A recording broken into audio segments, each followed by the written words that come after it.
ನನ್ನೆಲ್ಲ ಆತ್ಮೀಯ ಪೋಷಕ ವರ್ಗದವರೇ, ವಿದ್ಯಾರ್ಥಿಗಳೇ, ಸ್ಪರ್ಧಾಕಾಂಕ್ಷಿಗಳೇ, ಜ್ಞಾನಾಕಾಂಕ್ಷಿಗಳೇ, ಇಂದಿನ ತರಗತಿ ನಿಮಗೆಲ್ಲ ಸ್ವಾಗತ.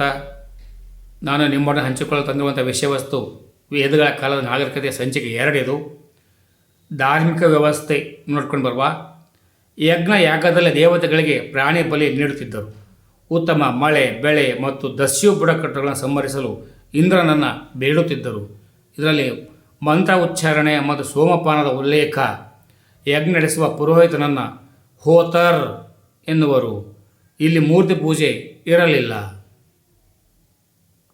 ಬೆಂಕಿ ತುಂಬ ಪ್ರಾಮುಖ್ಯತೆ ಇದ್ದು ಅಗ್ನಿ ಕುರಿತ ಶ್ಲೋಕಗಳಿವೆ. ಇಂದ್ರ ಮಳೆ ತರುತ್ತಾನೆ, ಶತ್ರುಗಳನ್ನು ನಾಶಪಡಿಸುತ್ತಾನೆ. ವಿಷ್ಣು ಮಹತ್ವಕ್ಕೆ ಬಂದಿರಲಿಲ್ಲ. ವಿವಾಹ ಮತ್ತು ಮರಣದ ಉಲ್ಲೇಖಗಳು ಕಂಡುಬರ್ತವೆ. ಬರವಣಿಗೆ ಗೊತ್ತಿರಲಿಲ್ಲ. ಈಗ ಉತ್ತರ ವೇದದ ಕಾಲ ನೋಡ್ಕೊಂಡು ಬರುವ. ಉತ್ತರ ವೇದ ಕಾಲದಲ್ಲಿ ಸಾಮಾಜಿಕ ವ್ಯವಸ್ಥೆ ಹೇಗಿತ್ತು ಅಂದರೆ, ವರ್ಣ ವ್ಯವಸ್ಥೆ ಬದಲಾವಣೆ ಕಂಡಿತು.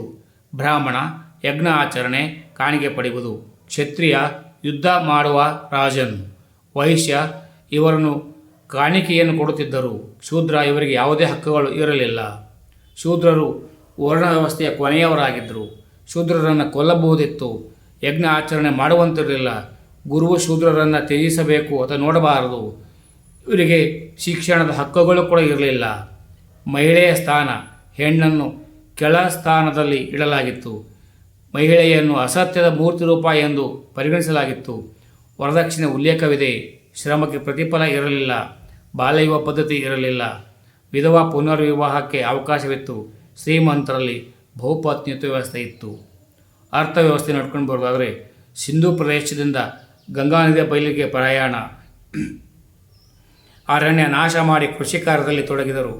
ಮರ ಕಡಿಯಲು ಕಬ್ಬಿಣದ ಕೊಡಲಿ ಬಳಕೆ, ಕೃಷಿಗೆ ನೇಗಿಲಿನ ಬಳಕೆ, ಬೇಟೆ, ಪಶುಪಾಲನೆ, ಕೃಷಿ ಮಹತ್ವಕ್ಕೆ ಬಂದಿತು. ವಾಣಿಜ್ಯದಲ್ಲಿ ತೊಡಗುವವರನ್ನ ವ್ಯಾತ್ರರು ಎನ್ನುತ್ತಿದ್ದರು. ದನಗಳ ಸಂಖ್ಯೆ ಆಧರಿಸಿ ಸಂಪತ್ತು ತೀರ್ಮಾನವಾಗುತ್ತಿತ್ತು. ವ್ಯವಸಾಯ, ಸರಕು ಸಾಗಾಣಿಕೆಗಳಿಗೆ ದನಗಳ ಬಳಕೆ ಆಗ್ತಿತ್ತು. ಹಲವು ಲೋಹಗಳ ಪರಿಚಯ ಇವರಿಗಿತ್ತು. ಅದರಲ್ಲಿ ಕಬ್ಬಿಣವು ಕೂಡ ಒಂದು. ರಾಜಕೀಯ ವ್ಯವಸ್ಥೆ ನೋಡ್ಕೊಂಬರೋದರೆ ಕುರು, ಪಾಂಚಾಲ, ವಶ, ಹುಸಿನ್, ಬುಡಕಟ್ಟು. ಈ ಬುಡಕಟ್ಟುಗಳು ರಾಜಕೀಯವನ್ನು ನಿಯಂತ್ರಿಸುತ್ತಿತ್ತು. ಬಲಿಷ್ಠ ರಾಜಪ್ರಭುತ್ವಗಳ ರೂಪುಗೊಂಡವು. ರಾಜಸ್ಥಾನ ರಾಜ ದೇವರ ಪ್ರತಿನಿಧಿಯಾದನು. ಬಲಿ, ತೆರಿಗೆ, ಕಾಣಿಕೆ, ನೀಡಿಕೆ ಮಾಡುತ್ತಿದ್ದರು. ರಾಜನ ಸುತ್ತ ಸಂಕೀರ್ಣದ ಶ್ರೀಮಂತಿಕೆ ಸೂಚಿಸುವ ಆಚರಣೆ ಬೆಳೆದವು. ರಾಜನ ಅಧಿಕಾರಕ್ಕೆ ಬರಲು ರಾಜಾಸೂಯ ಅಶ್ವಮೇಧ ಯಾಗ ಆಚರಣೆ ಉತ್ತರ ವೇದಕಾಲ ನಂತರ ನೋಡ್ಕೋಬೇಕಾಯಿತು. ಧಾರ್ಮಿಕ ವಿಚಾರಗಳಲ್ಲಿ ಮಹತ್ವದ ಬದಲಾವಣೆಯಾಯಿತು. ಹಲವು ಧಾರ್ಮಿಕ ಆಚರಣೆಗಳು ಕೂಡ ಇಲ್ಲಿ ಬೆಳೆದು ಬಂದವು.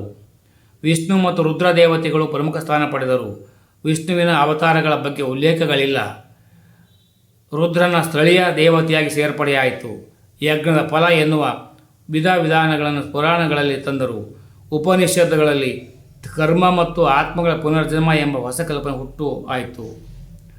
ಹುಟ್ಟಿನಿಂದ ಜಾತಿ ವ್ಯವಸ್ಥೆ ಮುಂದುವರಿಯಿತು. ಜಾತಿ ವ್ಯವಸ್ಥೆಗೆ ಸಾಂಸ್ಥಿಕ ರೂಪ ಪಡೆಯಿತು. ಕಾಶ್ಮೀರದ ಬರ್ಜ್ ಹೋಮ್ನಲ್ಲಿ ನೆಲಮನೆ ದೊರೆತಿದೆ. ನೆಲದೊಳಗೆ ಗುಂಡಿ ತೋಡಿ ಮನೆ ನಿರ್ಮಾಣ ಕಾರಣ ಚಳಿ ಮತ್ತು ಕಾಡು ಮೃಗಗಳಿಂದ ರಕ್ಷಣೆ.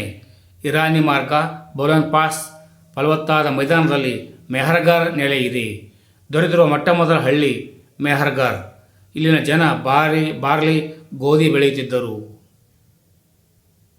ಇಲ್ಲಿನ ಜನ ಕುರಿ, ಮೇಕೆಗಳನ್ನು ಸಾಕುತ್ತಿದ್ದರು. ಇಲ್ಲಿ ಸಮಾಧಿಗಳ ನೆಲೆಗಳು ತೋರುತ್ತಿವೆ. ಮನುಷ್ಯರ ಜೊತೆ ಪ್ರಾಣಿಗಳನ್ನು ಇಲ್ಲಿ ಹೂಳುತ್ತಿದ್ದರು. ಸಂವಿಧಾನ ಶಿಲ್ಪಿ ಡಾಕ್ಟರ್ BR ಅಂಬೇಡ್ಕರ್ ಸಾಹೇಬ್ ಆರ್ಯರ ಆಗಮನ ಸಿದ್ಧಾಂತವನ್ನು ತೀವ್ರವಾಗಿ ಖಂಡಿಸಿದ್ದಾರೆ. ಧನ್ಯವಾದಗಳು. ನನ್ನೆಲ್ಲ ವಿದ್ಯಾರ್ಥಿಗಳೇ, ಧನ್ಯವಾದಗಳು. ಸರ್ವೇ ಜನೋ ಸುಖಿನೋ ಭವಂತು. ಸರ್ವರಿಗೂ ಶುಭವಾಗಲಿ. ಜೈ ಹಿಂದ್, ಜೈ ಕರ್ನಾಟಕ, ಜೈ ಭಾರತ್ ಮಾತೆ.